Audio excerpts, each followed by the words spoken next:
Hallelujah. सभी को जय मसीह की।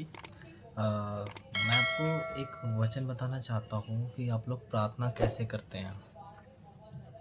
आप लोग प्रार्थना आप किस वे में कैसे प्रभु के सामने प्रार्थना करते हैं। आप प्रार्थना करने जाते हैं, आपके पास शब्द नहीं होते प्रार्थना करने का, तो आप उससे कैसे प्रार्थना करें, मैं आज आपको इस वीडियो में बताऊंगा। तो सबसे पहले तो आप प्रभु के साथ वफादारी के साथ चलें, प्रभु के साथ ईमानदारी के साथ चलें, उसी के आगे सर झुकाएं, उसके हर एक वचन को फॉलो करें, उसके हर एक जो उसने बाइबल में जो भी वचन आपके लिए दिया है वो सारे वचन को फॉलो करें, उसकी विधियों को मानें। आपकी जैसी आपकी लाइफ की जैसी परिस्थितियां हैं, आप उन्हीं उन्हीं के अनुसार आप प्रार्थना, आप उस वचन को लेके आप प्रार्थना कर सकते हैं। बिना वचन को माने, बिना वचन को क्लेम किए वो हमारी लाइफ में काम नहीं करेगा।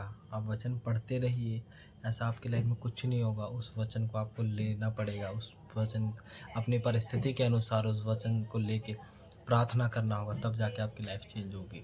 दिन रात बाइबल में लिखा है, जो दिन रात यहोवा की दुहाई देता क्या वो उसकी ना सुनेगा। तो कहता है जो दिन रात जो मेरी दुहाई देता क्या मैं उसकी ना सुनूंगा। तो आप वचन के अनुसार प्रार्थना करें। आप प्रार्थना करने जाते हैं, आपके पास शब्द नहीं होता कि मैं क्या शब्द से प्रार्थना करूं, कैसे प्रार्थना करूं, कैसे क्या करूं, कुछ समझ नहीं आता। आप 10 मिनट 5 मिनट प्रार्थना में बिताते हैं और आप आगे आपको शब्द नहीं मिलता बोलने के लिए, और फिर आप प्रार्थना करके उठ जाते हैं। रोज़ वही आप करते हैं रोज़, और आपकी लाइफ की परिस्थितियाँ जो कभी चेंज नहीं होती, वो जो जैसे होती है वैसे ही रहती है। तो मैं आपको ये बताऊंगा कि आप वचन जो आपकी लाइफ में जो आपकी प्रॉब्लम है, सपोज़ कीजिए कि आपकी लाइफ में है प्रॉब्लम, आप फाइनेंस के लिए आपकी लाइफ में कोई प्रॉब्लम है, फाइनेंस को लेके आपकी लाइफ में कोई प्रॉब्लम है, तो फाइनेंस के लिए मैं आपको एक वचन बताऊंगा। अगर आप स्पिरिचुअली आत्मिक रूप से इस चीज़ों को मानते हैं तो मैं आपको वचन बताऊंगा। सबसे पहले फाइनेंस में बढ़ने के लिए हमने क्या करना है, सबसे पहले हमने बोना है। सबसे पहले हम बोएंगे। तो वचन कहता है, लूका 6:38 में लिखा है, दिया करो तो तुम्हें भी दिया जाएगा, लोग पूरा नाप दबा कर हिला हिला कर और उभरता हुआ तुम्हारी गोद में डालेंगे, क्योंकि जिस नाप से तुम नापते हो उसी नाप से तुम्हारे लिए भी नापा जाएगा। हालेलुया। ये अगर आप इस चीज़ को फॉलो कर रहे हैं, अगर आप प्रभु के भवन में अपने टाइट को, अपनी ऑफरिंग को, अपने हदिये को, अपने दान को, अपने उस चीज़ को आप चोरी नहीं कर रहे, आप उसको समय से बो रहे हैं, आप वफादार हैं। परमेश्वर आपके पैसों को नहीं देखता। जब आप बोते हो तो आपको पैसों को नहीं देखता, वो बोने वाले के मन को देखता है कि वो कितने में से बो रहा है अगला, वो इस मन को देखता है। तो परमेश्वर आपके पैसों को नहीं देखता, वो मन को देखता है। परमेश्वर उस पैसे से प्रेम नहीं करता कि आप उसको दोगे तभी वो देगा। वो देखता है कि ये मनुष्य क्या पैसों से ज़्यादा प्रेम करता है या मुझसे ज़्यादा प्रेम करता है। इसीलिए अगर हमें बोना भी बहुत ज़रूरी है। हमें परमेश्वर के भवन में बहुत ज़रूरी है बोना। अपना दसवांश बहुत ज़रूरी है बोना। कभी भी आप प्रभु के भवन में जाएं, आप खाली हाथ ना जाएं। आपको पता है कि मुझे अगले हफ्ते चर्च जाना है, आप मंडे से ही पैसे जोड़ने शुरू कर दें। धन्यवाद की भेंटें जो प्रभु के भवन में जानी चाहिए, जो प्रभु का भवन बने, प्रभु के सुसमाचार के कामों में लगे, आप बोएं। जब आपका बोया जाना प्रभु देखेगा तो वो आपको ब्लेस करेगा। एक वचन और मैं बताता हूँ, आपकी घटी जो आप उसके वचन में एक वचन और है। वैसे वचन तो काफ़ी है, मैं आपको बताता हूँ। भजन संहिता 2:8 में लिखा है, मुझसे मांग और मैं जाति जाति के लोगों को तेरी संपत्ति होने के लिए और दूर दूर के देशों को तेरी निज भूमि बनने के लिए दे दूंगा। हालेलुया। तो प्रभु से आप इस वचन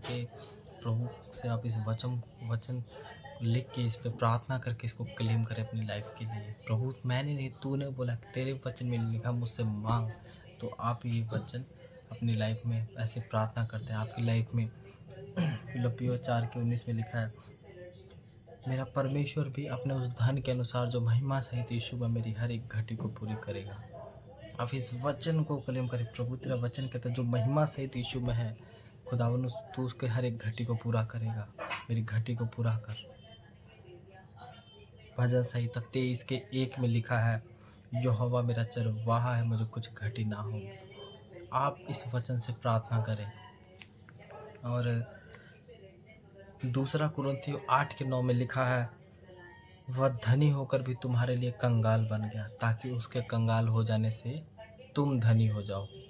आप विश्वास करें, इस वचन पे मनन करें, आप प्रार्थना करें, प्रभु तेरे कंगाल हो जाने से मैं धनी हो चुका हूँ। इस वचन पे आप विश्वास करें, प्रभु तेरे कंगाल हो जाने से मैं धनी हो चुका हूँ। और नीति वचन 10:22 में लिखा है, यहोवा की आशीष से धन मिलता है और वो उसके साथ दुख नहीं मिलाता। जब भी प्रभु से प्रार्थना करें, खुदावन जब तू मुझे धन दे और जो धन जो आए वो तेरी ओर से हो और तू उसके साथ कभी दुख नहीं मिलाएगा, ये आपका वचन कहता है। प्रभु आप इस वचन के अनुसार प्रभु से प्रार्थना करें।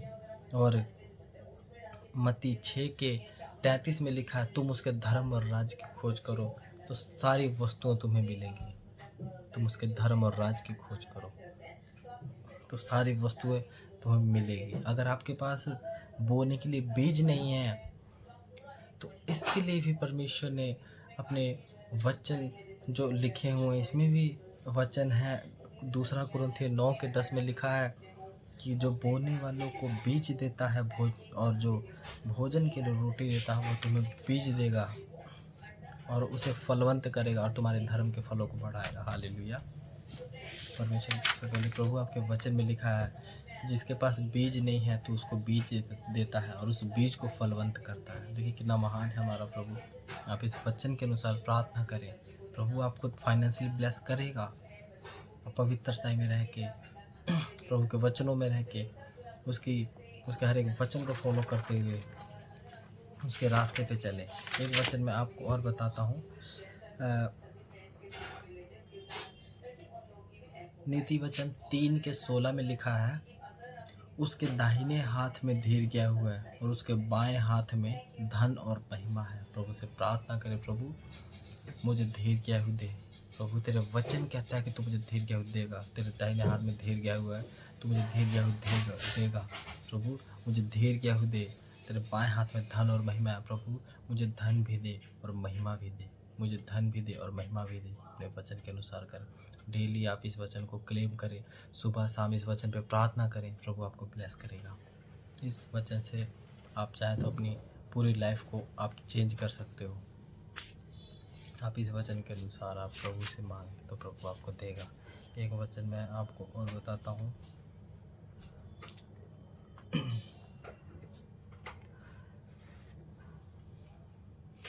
परंतु जो यहोवा की, यशायाह 40:31 में लिखा है, परंतु जो यहोवा की बाट जोहते हैं वे नया बल प्राप्त करते जाएंगे।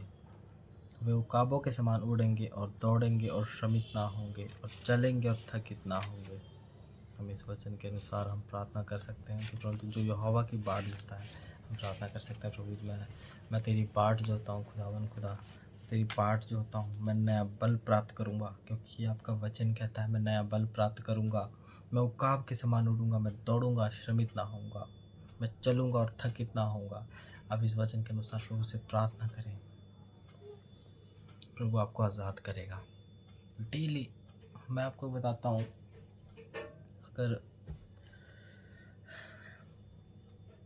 जो जज होता है और एक वकील होता है, तो अगर वो वकील किसी को, जब वकील ही बताता है जज को कि सर ये कानून की जो बुक है, जो उसकी जो धाराएं हैं जो लिखी हुई हैं, उसमें उसको बताता है कि इतने धारा में ये लिखा, तो उसको याद दिलाता है। वैसे ही अगर हम प्रभु से प्रार्थना करेंगे, प्रभु से इस चीज़ को मांगेंगे, प्रभु तेरे वचन में लिखा है, प्रभु को याद दिलाएंगे, खुदा तेरे वचन में लिखा, तूने बोला कि मैं तुझे धीर गया उसे तृप्त करूँगा, अपने के उद्धार का दर्शन दिखाऊंगा। अब प्रभु से इस वचन को लेकर प्रार्थना कर, प्रभु मैं मरूंगा नहीं, कोई घटना से मैं मरूंगा नहीं, कोई दुर्घटना से मैं मरूंगा नहीं, कोई खूंखार जानवर से मैं मरूंगा नहीं, क्योंकि मैं जवानी में नहीं मरूंगा, मैं बीमारी से नहीं मरूंगा, क्योंकि तूने बोला है प्रभु, तूने मुझे बोला है कि मैं तुझे धीर गेहूँ दूंगा और अपने के उद्धार का दर्शन दिखाऊंगा। प्रभु मुझे धीर गेहूँ दे और अपने के उद्धार का दर्शन मुझे देगा। अपना उद्धार मेरे जीवन में दिखा, मेरे फाइनेंस में दिखा, मेरी सेवकाई में दिखा, मेरी मैरिड लाइफ में दिखा, मेरे बच्चों में दिखा। आप इसके अनुसार से आप प्रार्थना कर सकते हैं। फाइनेंस के लिए आप इस तरह से जो मैंने आपको वचन बताए हैं, आप नोट डाउन करके इस वचन के अनुसार आप प्रार्थना कर सकते हैं। ऐसे आप प्रार्थना करें, प्रभु आपको ब्लेस करेगा। प्रार्थना के अनुसार, प्रार्थना जो आप कर रहे हो वचन के अनुसार आप प्रार्थना करें। वचन एक हथियार की तरह आप उस चीज़ को ले लें और उसके अनुसार आप प्रार्थना करें। प्रभु आपको ब्लेस करेगा। आज के लिए मैं इतना ही, आगे भी मैं आपको बताऊंगा। और वैसे तो भी मैंने बताया कि लंबी आयु के लिए हम प्रार्थना कैसे करें, वंशवांश के लिए भी मैंने बता दिया, और बीमारी से आज़ाद होने के लिए प्रार्थना कैसे करनी है। हर एक चीज़ के लिए मैं आपको वचन बताऊंगा। हर एक चीज़ के लिए प्रार्थना कैसे करनी है ये मैं आपको बताऊंगा। आप इसको जरूर नोट डाउन करना और आपकी लाइफ देखना कुछ ही दिनों में चेंज हो जाएगी। पवित्रताई के साथ इस वचन को फॉलो करना, पवित्रताई, नम्रता के साथ। शैतान आएगा आपकी लाइफ में आपको गिराने के लिए, लेकिन आपने खड़े रहना है, इस वचन को थामे रहना है। प्रभु आपको ब्लेस करेगा। God bless you. प्रभु की ओर ताकते रहें, वो हमेशा हर समय आपके साथ है। हर समय उसको देखते रहें। बाहर जाएं, घर अंदर आए, जहाँ भी जाए उसकी ओर ध्यान लगाए रहें। आपकी परिस्थिति चाहे जैसी भी हो, एक ना एक दिन वो चेंज होगी, क्योंकि प्रभु महान है। वो विलम्ब से क्रोध करने वाला अति करुणामय परमेश्वर है। वो ना थकता है, उसकी बुद्धि अगम है। उससे उस पर विश्वास रखें। जैसे अब्राहम ने विश्वास किया, परमेश्वर ने उसे ब्लेस किया।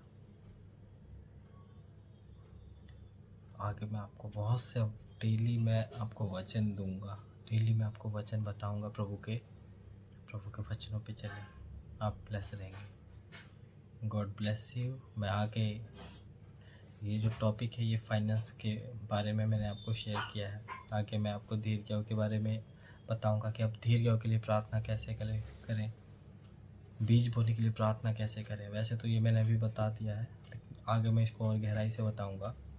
और आपके अंदर अगर पाप आ चुका है, आप पाप को नहीं छोड़ पा रहे हो, बार बार पाप कर रहे हो, बार बार माफ़ी मांग रहे हो, अगले बार मैं इस वचन को शेयर करूँगा। God bless you. प्रभु में बने रहे, वो आपको ब्लेस करेगा। हटे नहीं, बुड़बुड़ाए नहीं। इजरायलियों की तरह, इजरायली बुड़बुड़ाते थे, खड़े रहें उसके साथ। God bless you. सभी को जय मसीह की। God bless you.